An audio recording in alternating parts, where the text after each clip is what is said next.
ഗോതമ്പ് പൊടി വെച്ചിട്ട് എന്നും ചപ്പാത്തി തന്നെ കഴിക്കുന്നവർക്ക് കറിയൊന്നുമില്ലാതെ എളുപ്പത്തിൽ ഉണ്ടാക്കാൻ പറ്റിയിട്ടുള്ള ഒരു അടിപൊളി റെസിപ്പി നോക്കാം. അതിനായിട്ട് 1 കപ്പ് ഗോതമ്പ് പൊടി എടുത്തിട്ടുണ്ട്. അതിലേക്ക് 2 ടേബിൾ സ്പൂൺ പഞ്ചസാര, 2 നുള്ളു ഉപ്പ് കൂടി ചേർത്തിട്ട് നന്നായിട്ട് മിക്സ് ആക്കി എടുക്കാം ആദ്യം.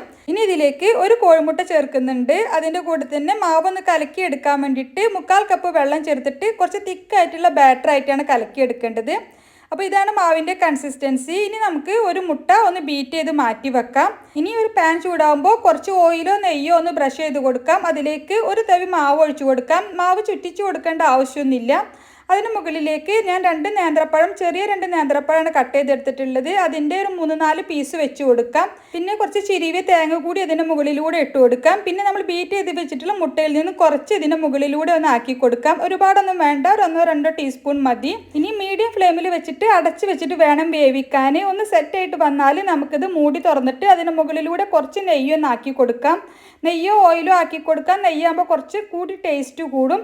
എന്നിട്ട് മറിച്ചിട്ടിട്ട് 2 സൈഡൊന്ന് മൊരിച്ചെടുത്താൽ നമുക്കിത് പാനിൽ നിന്ന് മാറ്റാം.